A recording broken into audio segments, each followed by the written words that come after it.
look closely at the Philadelphia skyline, if you take a look at that building all the way to the right, that is a very strange looking building. It's a six-sided building called the Sierra Center. Now, if anybody else on this trolley wasted $14.50 to see the movie Rocky VI, like I did, you may recall that Rocky Balboa's son in the movie actually worked inside the Sierra Center. Now, the Sierra Center, aside from being six-sided and featured in the movie Rocky VI, is on a very prime location.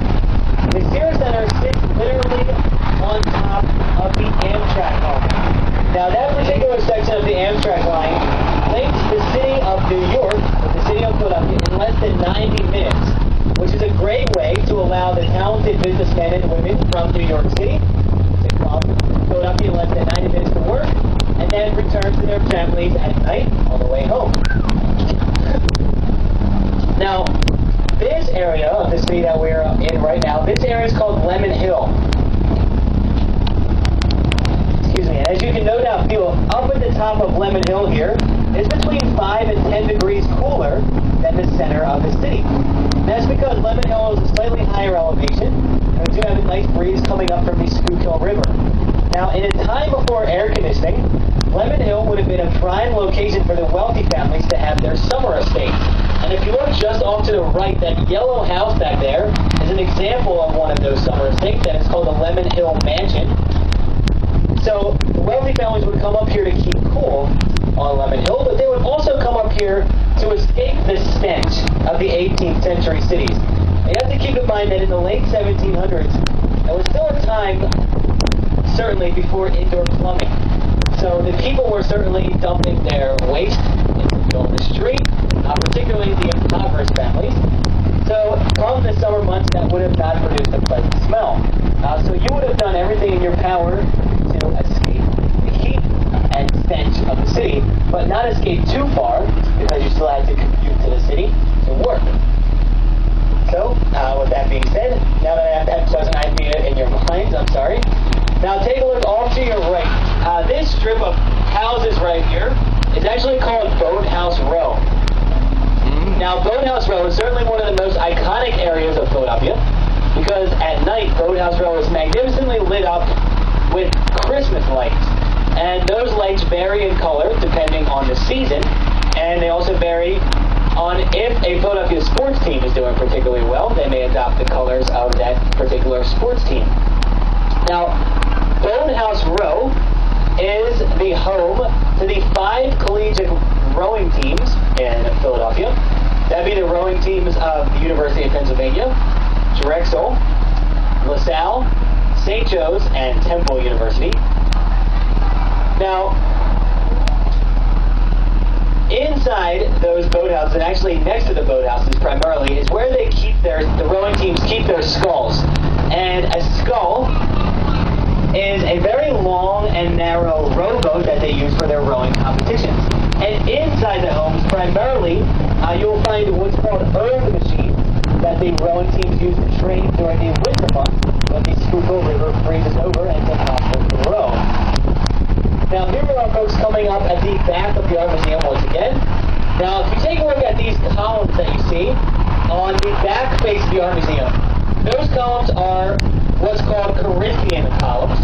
And they are called Corinthian columns because they are designed to look like the offspring, and they are designed to look like flowers. Now, Julian Francis Abel designed the Art Museum to have 2 different styles of columns. The columns at the back and front are Corinthian, while the columns on the 4 side faces of the Art Museum are done in what's called Ionic columns. Now, Ionic columns are designed to be the female columns because they are roundish at the edges, as you can see right there. Now, there is a 3rd type of column in Greek and Roman architecture, and that column is called the Doric column. That is supposed to be the masculine column because it is the most simple looking. Now, if very utilitarian. Now, there was 2 Doric columns actually outside the Rodin Museum, if you recall. Now, folks, if you look off to your right, that is the famous Rocky the Italian Stallion Balboa statue. And we have some people at all times of the day getting their picture taken with Rocky. As you can see, so many people love to affectionately rub the legs of the Rocky Balboa statue that there has certainly been a discoloration starting to form. Now, folks, this is the site of stop number 13 for the Rocky statue and for the 72 steps of the Art Museum. Do we have anybody that is going to be getting their picture taken or running up the steps? All right. Ain't nobody to minutes. Anybody for double-decker bus tours? Wow. Well, it's the same company. This is where things We have a trolley in case it rains. These people will be spared from the rain. We'll drop down these flaps. All right. This is 13. Yep. So right when we get to the Parkway is the Franklin Institute. I think we're good, Jametta.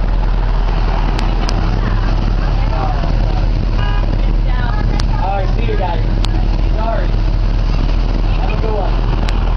Okay, folks. So they are the 72 steps of the Art Museum. I know there are 72 steps because I used to run them between 20 and 30 times every day after wrestling practice. My wrestling facility was actually right here, this building coming up in high school. Cut out me for a second. Now, if you take a look off to your left, folks, on top of that fountain right there, there is a statue of a gentleman resting on a horse. Now, that statue is of George Washington. Now, if you have incredibly sharp eyes and a very keen knowledge of Prussian military history, you are certainly asking yourself right now, as I'm sure the majority of you are, why exactly is it that our nation's first president is wearing a Prussian military uniform? There's a good explanation for that.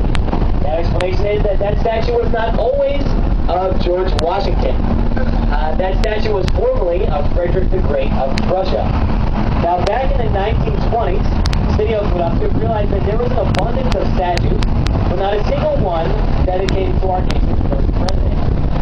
So, Philadelphia in the 1920s, being the green city that it was, decided to recycle the Frederick the Great statue by hacking the head off of it, soldering on a bust of George Washington.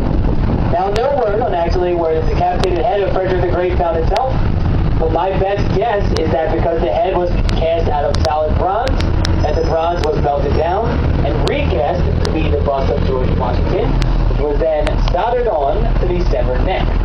So, true story, by the way. Now, folks, a lot of times people ask me why does Philadelphia have so many flags lining the Parkway here. Now, these flags actually were given to the city of Philadelphia by the United Nations in 1976 for our bicentennial. Now, these flags consist of the 90 member nations that affect Philadelphia the most, and they are in a virtually alphabetical order with the exception of 4 flags. The Italian flag and the Vatican City flag are located outside the cathedral. The Polish flag is located outside of a Copernicus statue, which is outside the cathedral. And the last of them, out of order, is the Israeli flag, which is next to the Holocaust Memorial. Now, as soon as we make our way around the front, around this turn here, we'll be at the Franklin Institute. Now, if you are going to the Franklin Institute, I highly recommend, if it's your first time, that you walk through the human heart. Do you guys remember that from last time? Who was it that said they were there? Were you there? Did you see the human heart? Yeah, and it's massive, huh? And you can walk through it, and it beats. And it's, yeah, really cool. So make sure you bring your family there again. Human heart. Now, if you're into astronomy too, I highly recommend this museum to you. On sunny days like today started off, there actually is on the 4th floor an observatory where you can actually look through a telescope and see all the way to the sun and see the cool spots of the sun. Very cool looking. So, Jametta, we certainly have some folks getting off here.